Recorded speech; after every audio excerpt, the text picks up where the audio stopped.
Hi everyone, সবাই কেমন আছো? আশা করছি সবাই অনেক ভালো আছো। আর গরমটাও অনেকটা পড়েছে, অনেক সাবধানে কাটাও।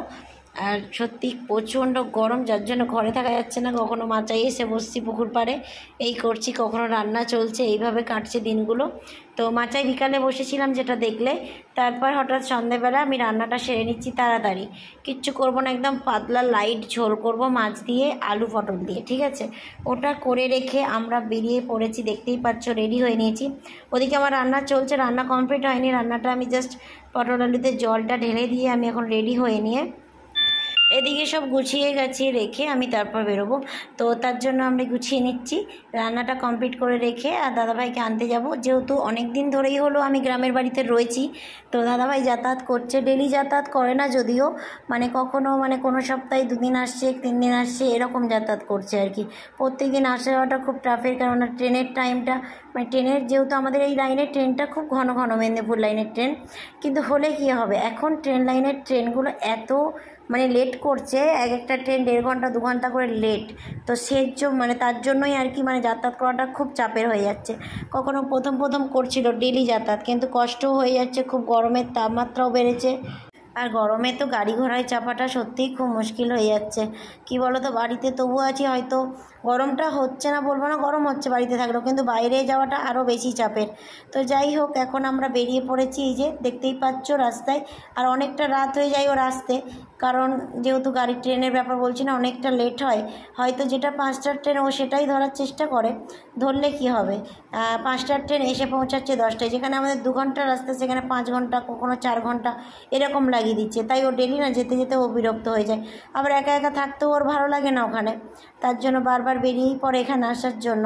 তো এই 1 দিন 2 দিন ছাড়া চলে আসে। আর এখন দেখছো আমি স্টেশনে এসে প্রথমে এটিএমে ঢুকেছি। আর একজনকে দেখো, বাড়িতে এসি না থাকলে যা হয় অবস্থা, তো এসি রুমে এটিএমের ভিতর ঢুকেই বসে পড়েছে এখানে নিচে, ঠিক আছে। বলছে একটু এসির হাওয়া খেয়ে নিই। আর বাড়ি ফিরে চলে এসেছি দাদাভাইকে নিয়ে স্টেশন থেকে।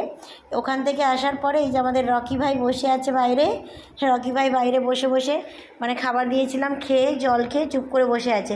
কারণ কি বলো তো, সারাদিনটা ওরও খুব কষ্ট হয়ে যায়, ও গরমে যেহেতু। আর আমরা যতদিন এসেছি এই রকি আমাদের বাড়িতে, আমাদের এখানে ততদিন আছে, ঠিক আছে।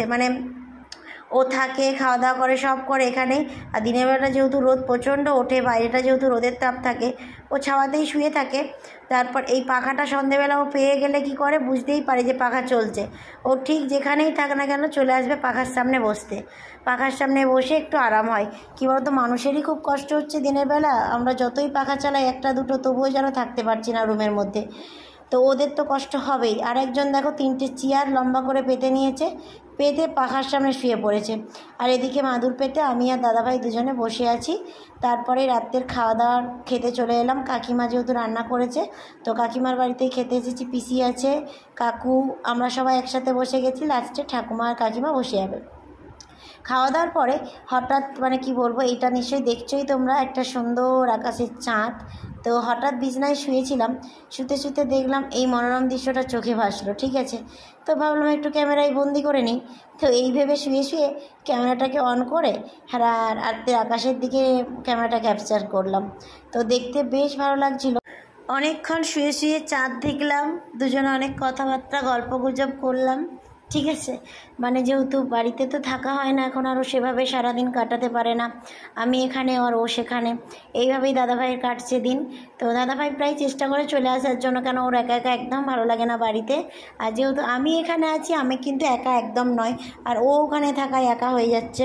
আর সেহেতু ওর একদম বাড়িতে মন পড়ে না, ও তাই চলেই আসার চেষ্টা করে। যখনই সপ্তাহে বলে 2বার 3বার আসবো, কিন্তু প্রায় দিনই চলে আসে, 1 দিন 2 দিন বাদ দিয়ে। সপ্তাহে 7 দিনের হয়তো 2 দিন আসে না, বাকি সব দিন চলে আসে। আর এই যে দেখছো 2 বড়দি, একটা হচ্ছে দাদারই 2 বড়দি, আমার একটা নিজের যে বড় ননদ, তাকে তো তোমরা চেনোই। আর একটাও হচ্ছে, ওটাও বড়দি, ওটা হচ্ছে মাসি বাড়ির বড়দি। দাদাভাইয়ের মাসিরও 3টে মেয়ে, আমারও 3টে ননদ, আর ওই 3টে ননদ, টোটাল 6টা ননদের মধ্যে 2টোই বড়। তো দুই বড়দি এসেছে, ওদিকে বড়দি বড় জামাইবু এসছে অনেক দিন পর, অনেক দিন ধরে ডাকছিলাম এসো এসো, আর বাড়িতে আমি কতদিন আছি আসছো না বলে দিদি জামাইবু বললো একটু ফাঁকা আছে কাজের, তো চলো। গ্রামের মানুষের এই সময় তো চাষবাসের সময়, জানোই তোমরা, ধান চাষ হয়েছে, ধান কাটার টাইম, তো ওই জন্য বাড়িতে এসেছিলো। আর এটা হচ্ছে দেখতে পাচ্ছ চিংড়িটা কেন তোমাদের সামনে তুলে ধরেছি, বুধা গেছিলো হঠাৎ ক্যাটারিংয়ে, সেই ক্যাটারিং থেকে আমাকে পাঠিয়েছিল মানে গলদা চিংড়ি মালাইকারিটা, আমি সেটা তোমাদের সামনে তুলে ধরেছি। আর এই যে দাদাভাই বাড়িতে আসায় দেখলে দিদি জামাইবু আমাদের বাড়িতে গেছিলো, তার পরের দিনই দাদাভাই বাড়ি আসায় আমি আবার দিদিদের বাড়িতে চলে এসেছি। দিদি জামাইবু তো বাড়ি চলে এসেছিলো সকালেই, আর আমি আবার চলে এসেছিলাম দাদা রাত্রে, একদম রাত্রে, কিন্তু আসার কোনো কথা ছিল না দিদি বাড়িতে। দিদি বাড়িতে খাওয়াই ভাগ বসালাম রাত্রে এসে হঠাৎই, না দিদিও জানে না যে আসবো, গাছের কলা পেকে গেছিলো, দিদিরা যখন বাড়ি এসেছে তখন দিতে মনে ছিল না, তো বললাম চলো মেয়েগুলো বাচ্চাগুলো খাবে, চলো দিয়ে আসি, সেই তো বাড়িতে বসে আছি গরমে, তো গাড়ির হাওয়া খেতে খেতে যাওয়া যাক, এই বলে সবাই বেরিয়ে পড়েছে। এই যে দেখো পা মিলে, একজন তো পায়ের ব্যথা এখনও কমেনি আর কি দাদা ভাইয়ের, তো তাই পা মিলে বসেছিল। আর দিদিদের হয়েছিল এই রাত্রে জল ঢালা ভাত, খুব গরম পড়েছে, আর ওটা খেতে তো বেশ আরাম লাগে, গরম ভাতের থেকে বেশ আমাকে ভালো লাগে। তো দিদি তিলের বড়া, ভাই তিলের বড়া খেতে খুব ভালোবাসে, তাই তিলের বড়া ভেজেছে। তোমরা কে কে খাও জানি না, দাদা ভাই খুব পছন্দ করে, ওর ওটা হলে আর কিছু লাগবেই না, তিল বেটে বড়া করে দাও ব্যাস, আর কিচ্ছু লাগবে না। আর আমার বেশ ভালো লাগে জানো এই ননদদের বাড়ি এখানে ওখানে যেতে, দেশের বাড়িতে থাকতে, মানে বেশ আনন্দেই মজাতেই কাটছে।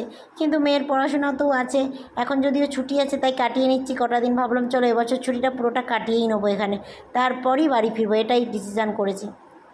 তো যাই হোক সবাই মিলে খেতে বসেছি, কিন্তু আমার দিদি অনেক করে আমাকে বলছে কিন্তু আমার খেতে ভালো লাগছে না, বাড়ি থেকে আমি টিফিন করে বেরিয়েছিলাম, তো সবাই বলছে যখন আমিও খেয়েছি অল্প করে।